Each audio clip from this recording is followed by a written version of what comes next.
Good afternoon, YouTube. I'm Ogi F. This is the Triumph Tiger 900 Rally Pro. We've been riding it for about 700 kilometers now, and we're on our way back to Mumbai. And this is my touring review of the motorcycle. Welcome to the channel.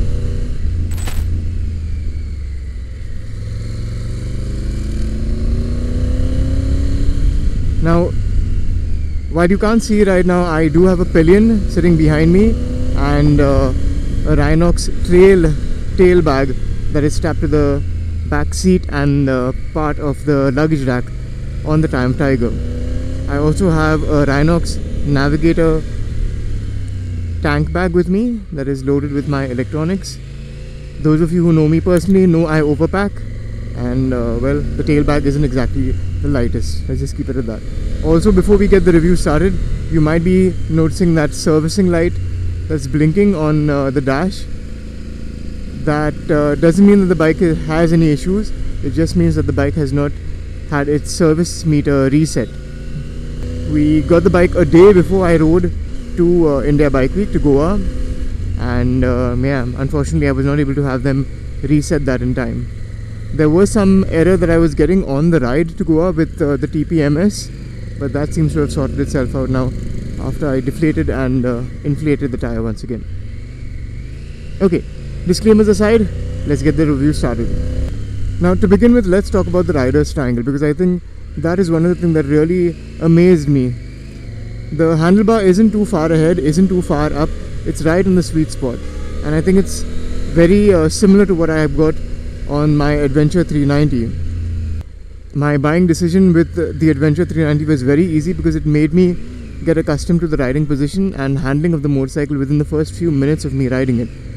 And this one makes a strong statement for an upgrade. Let me just tell you that. The handlebars are perfectly placed. I love that they are wide. It gives you a lot of leverage to lean the bike over into a corner. And here at Anuskura Ghat, I was able to keep up and sort of extend on my friends who were riding sports bikes. I won't mention their names, but they know who they are. Rahul. The seats on this motorcycle are really comfortable. In fact, throughout the ride, both when I was riding solo to Goa and now when I'm riding with a pillion, there have been no complaints. We've completed close to about 200 kilometers since we've left Goa now, and there was no need for us to stop at any point in time for us to stretch or just recover from any body aches that we experienced. I have been able to find the sweet spot in the suspension, and that's a whole another topic which I'll get to in a bit. And because of that, the bike handles great, plus it is comfortable to be seated on for extended periods of time. While we are talking about the ergonomics, I think we should also talk about this visor, because this visor has really taken a lot of beating along the way, and you can see the number of bugs that are on it at the moment. It's deflected a significant amount of wind away from me, and my visor and camera is clean right now because of that visor on the bike. It is adjustable, so there are multiple points of adjustment, and it's easily adjustable without any tools being needed. The foot peg placement on this motorcycle is perfect. I think they've got the sweet spot between touring comfort and saddling precision, and it's very easy to grip the tank with your knees when you're standing on the motorcycle's foot pegs, and even when you're sitting on the bike, it's very easy to grip the tank and lean it into corners, again thanks to the wide handlebars.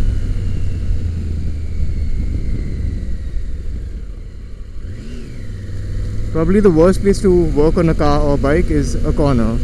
Now, a lot of people were skeptical about the 21-inch front wheel and how it would handle on twisties, and I am really glad to report this motorcycle handled extremely well with that front tire.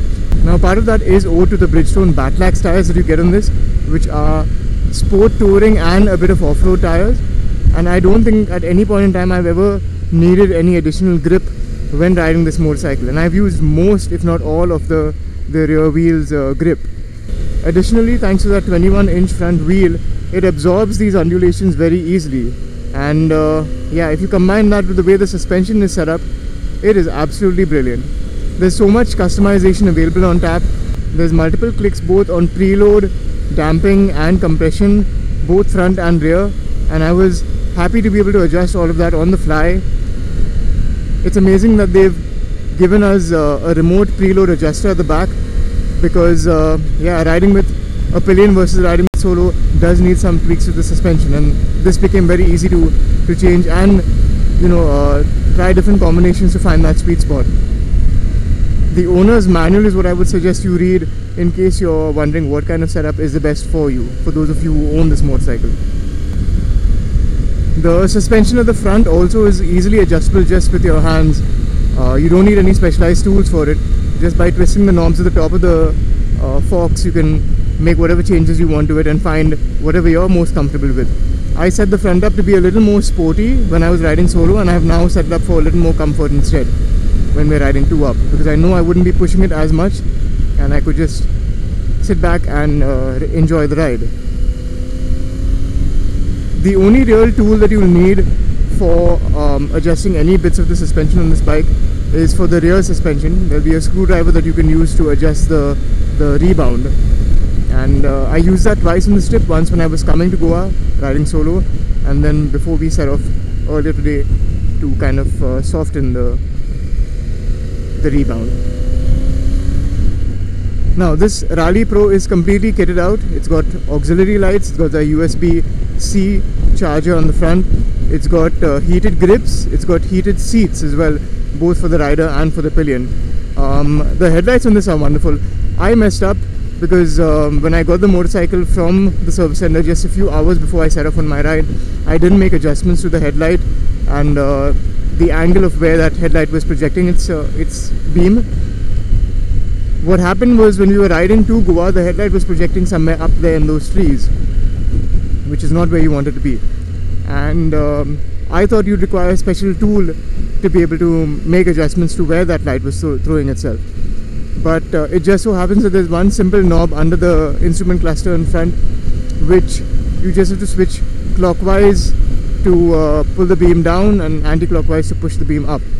So yeah, we made those adjustments. Hopefully now when we're riding in the evening on our way back to Mumbai, I can show you what the headlight looks like. But the headlight is really good. We were riding through Goa with it, and yeah, I don't want to say I blinded people, but they didn't seem too happy about it. Now let's come to the main part, man. The engine. The engine on this is absolutely perfect. I think it makes enough torque to keep you happy in the city, and way more torque than you need for our Indian roads on the highway. Our ride to Goa was probably the shortest ride that we've ever done as a group. I mean, primarily because we were being led by really fast riders, but this thing was so easy to get used to and start pushing harder for even a rider like me, who takes a lot of time to get used to a motorcycle, let alone ride it really aggressively. This is so accommodating and friendly. I don't want to say it's something that you can have as your first bike, but it's probably something that you can upgrade to very soon. While we are talking about the engine, I think we should talk about that exhaust note. Firstly, the way the exhaust is shaped, I think, is how all adventure motorcycles should have their exhaust placed. Swept up and right next to the rear seat.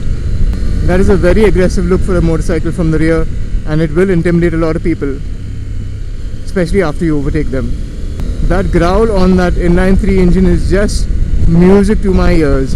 I know people were talking about missing the whistle from the old Triumph 800s, but this has a charm of its own, let's just say that. The brakes on this are Brembo Stylema brakes, and these are top of the line brakes from Brembo. They are really, really good. I think you can be doing triple digit speeds and call it into action and stop within a few meters without the ABS even kicking in, provided you've got good tires. There were multiple times that I had to panic brake on this ride to Goa, mainly because of animals and villagers jumping across the road, but at no point in time did I lack the confidence that this motorcycle will stop in time. It did that every single time, and with distance to spare. The rear brake on this is so sharp that the rear starts skidding all over the place, and I've only used it a couple of times. I've then decided to only use the front brakes henceforth.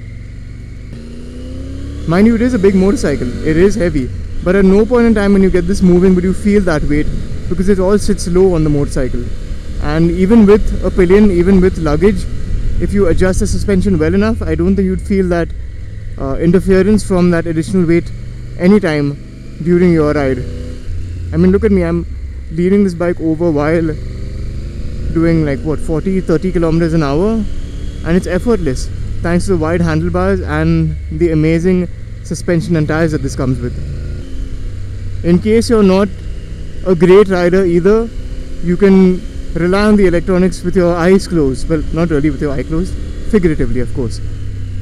It's got cornering ABS, lean sensitive traction control. It's got different ride modes as well, and customizable ride modes as well, because this is the Pro variant. The electronics package as well offered with this motorcycle and that massive instrument cluster also allow you to connect your motorcycle wirelessly to a Bluetooth device, either your phone or an intercom, and it also connects wirelessly to your GoPro, so you can use your GoPro using the controls on your handlebar. The only flaw I could find with the motorcycle in my 700 or 800 kilometers now with it is the fact that it throws heat directly onto your knees. So the radiator fans are directed towards a shroud that blows air directly on your knee, and if you're riding around in shorts, you're gonna get burnt. I was unfortunately riding around in shorts in Goa, but if you're riding with your gear or if you're riding with denims, I don't think it should be too much of a problem. Mounting luggage is a breeze on this. I think I was able to mount the tank bag and the tail bag in under 10 minutes. It usually takes me much longer, but with this it was very easy. That is partially owed to the fact that the trellis frame is exposed like that, so you have multiple mounting points which you can use to strap your luggage or hook your bungees to. Finally, who do I think this motorcycle is meant for? So if you're someone who rides an adventure motorcycle or a sub 400cc motorcycle, I think this bike is meant for you. It's a perfect upgrade. It's not crazy power, it's not very aggressive delivery of that power, and if you're a sensible rider, you'll really know how to exploit this, and you'll probably end up feeling that you need to improve your skills before you exploit the full potential of this motorcycle. Additionally, if you're someone who rides sports bikes and you're looking for something a little more comfortable to take for longer journeys, this is the one to pick. Easily, this is the one to pick. It makes sport bike like power, but it delivers that with the comfort and ease of a adventure motorcycle. And if you're riding 2 up, if you're someone who plans to tour with your better half, then this is definitely a motorcycle that should be on top of your list. It offers so much customization when it comes to suspension. Your pillion will never complain, and the seats themselves are comfortable. Comes with a hefty asking price, but compared to the competition, it's not too far off. I think everyone's sitting in that same space. So yeah, weigh your options, test out the motorcycle, and then make an informed decision for yourself.